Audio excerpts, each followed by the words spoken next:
Re'anochi noten lifanechem hayom bracha uklala.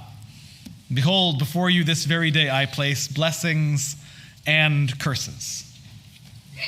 My friends, I'm a bit embarrassed to admit that I keep seeing curses everywhere right now.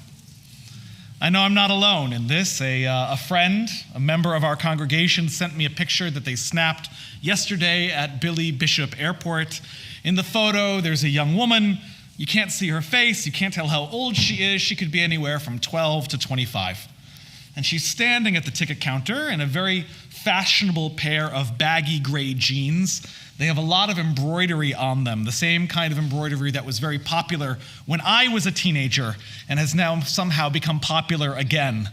And her blonde hair is in an intricate French braid, and she's wearing a flimsy little white tank top, which is only really noticeable because of the heavily black stylized writing that's on it that says Ubermensch, and underneath it says G-Dragon. And of course, the reason you send this to your rabbi is not because you're critiquing a young woman's style choices or yearning for the fashions of the early aughts. It's because you've noticed an anti-Semite proudly declaring their life choices and their belief system to the world, something that we feel is all too often, some too regular, as societal constraints around these grotesque notions of hatred have just broken down. These things that we knew were once confined to private, hushed conversations in dingy little corners of the internet have become mainstream. Übermensch is the famed Nietzschean philosophy of the superior human, the overman, a person who has transcended societal values, achieved human perfection. This idea, I know it will not surprise you if you don't already know, was co-opted by the Nazis and was featured heavily in their ideology around white Aryan supremacy and Jewish racial inferiority. Aryan, Germans, these are the Übermenschen, and the Jew is the Untermensch, the subhuman. And G-Dragon, well, that's a little more obscure, but just a little bit. It's the Ku Klux Klan. And the KKK has numerous titles that are meant to evoke awe and majesty in the small-minded people that follow it.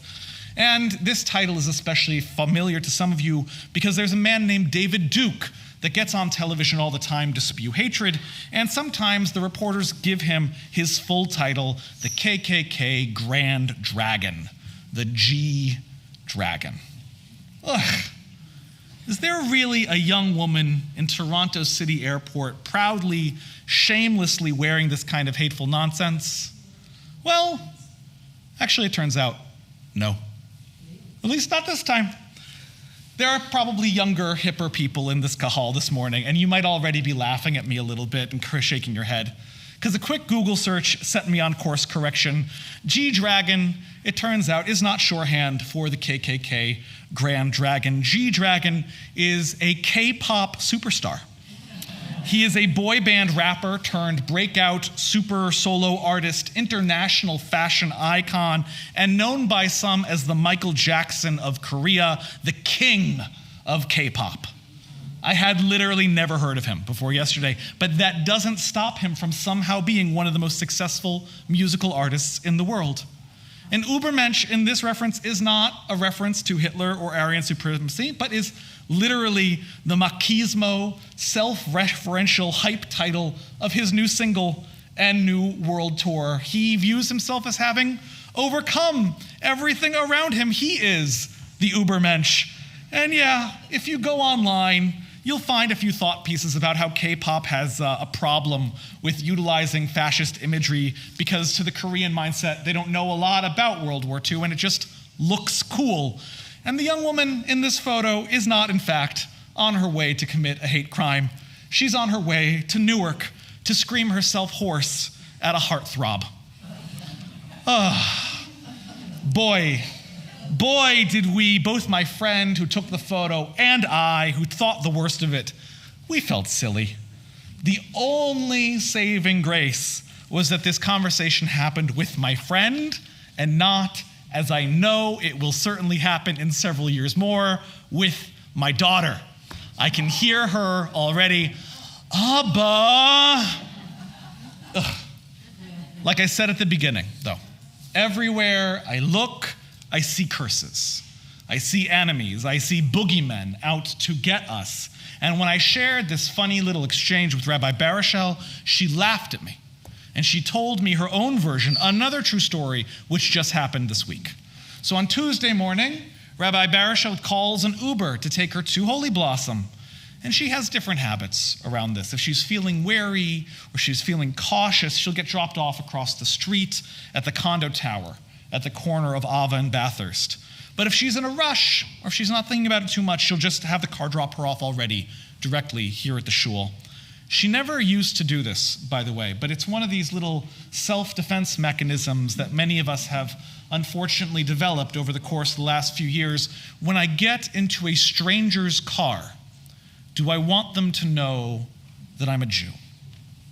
And that morning, her driver was Ephraim, and it was hard to tell exactly where in the world he was from. He was dead silent in the car. He did not say a word of greeting, but it's a relatively quick trip up Bathurst.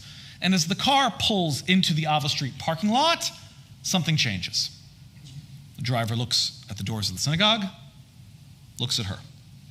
Car comes to a halt. He looks again at Holy Blossom.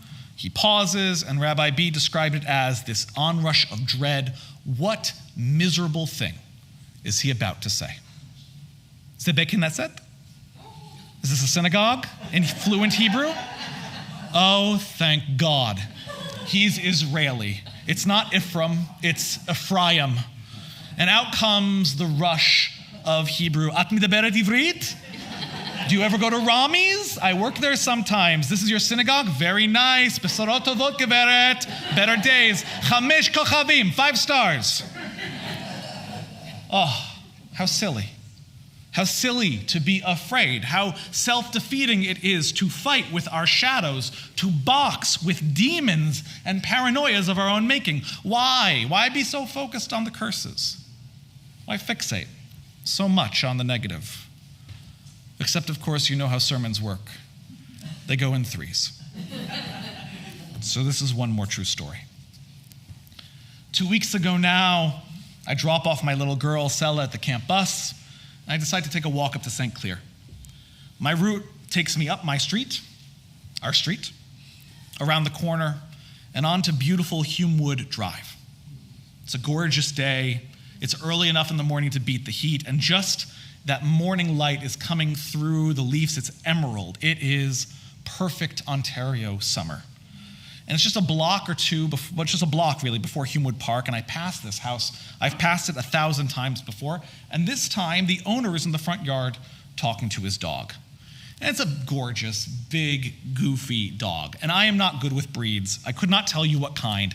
It's a brown dog. It's a friendly dog. It's slobbery. And this good boy is barking and talking to everyone coming and going. And for his part, the owner, he's a heavy-set guy with a loud voice. He's not wearing a shirt. He's got lots of tattoos. And he's got a thick Hoosier Canadian accent, which I will admit is still novel to me, and so I still grin when I hear it. Whoa, bud, not everyone out here wants to talk to you, eh? Let them go around their day in peace. Typical dog dad talk. I'm not the only person on the street.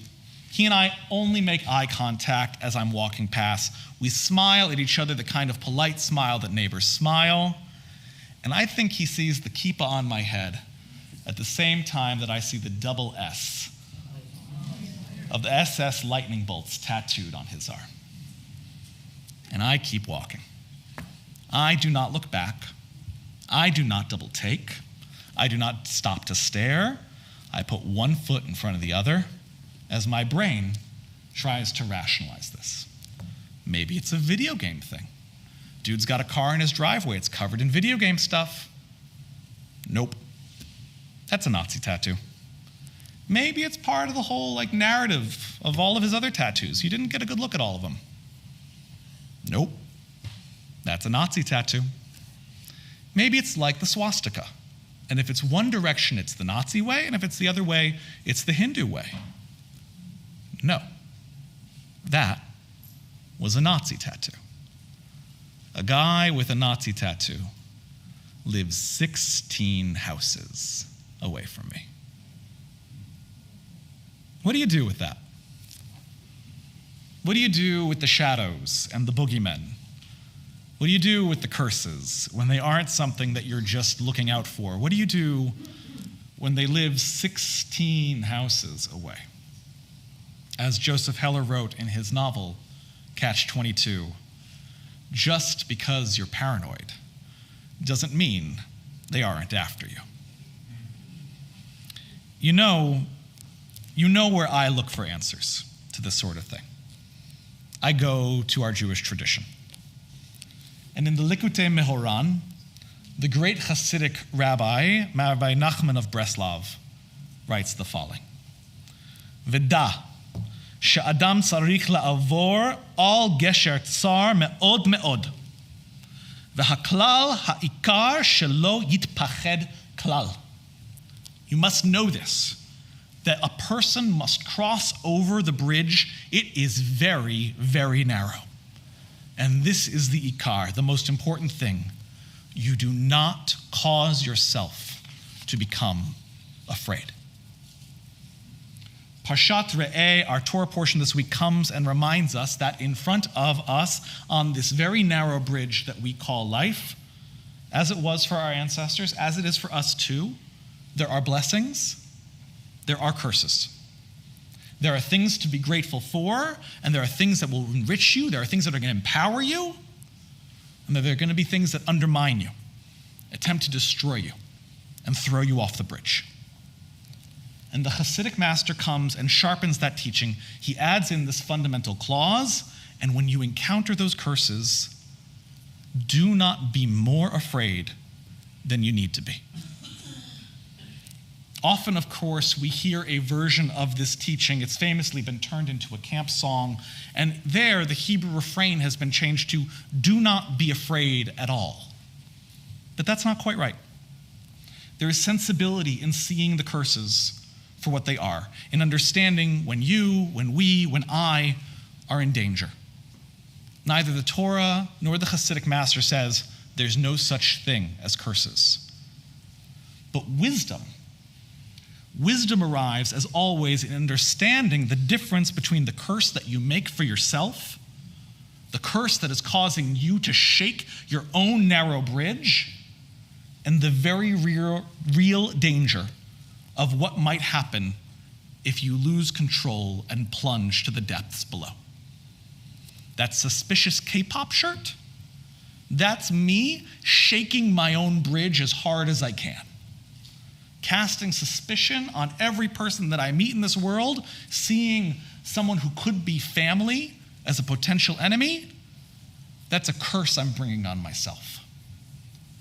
But being aware that there are indeed people in our neighborhood, in our city, and in our country who would do us harm if they get the chance, that they've been here for a long time, that they haven't just shown up because of the last 2 years in this outpouring of anti-Semitism, do not ignore that. That is not itpached klal. That is not making yourself afraid. That is not hysteria. That is what it means. Re'eh, behold, see. Anochi noten lifnechem hayom bracha v'kalala. Behold and see that this very day before you, there are both blessings and curses. As you've heard many times now, the month of Elul begins tomorrow. And with it comes the final days of 5785, the approach to our new year, 5786. Rosh Hashanah is literally 1 month away. As we approach the beauty and the potential of the new year, each of us must make the decision of how we're going to approach the world, of how we're going to cross the bridge. And let us take this month then. Let us embody this month then as an opportunity to reframe, to stabilize ourselves on what has been, for the last 2 years, a very treacherous path. Let us stop boxing with our shadows and stop fixating on the curses of our own making. Let us have clarity, let us have determination, and perhaps most importantly, let us never forget that the Torah, that Jewish life, does not only say, beware before you this day there are curses, there are so many blessings. In fact, the blessings always come first. As we walk on this narrow bridge, may we find our blessings, may we find our simcha, may we find our joy, even as we hold on for dear life. Chodesh Tov, Shabbat Shalom.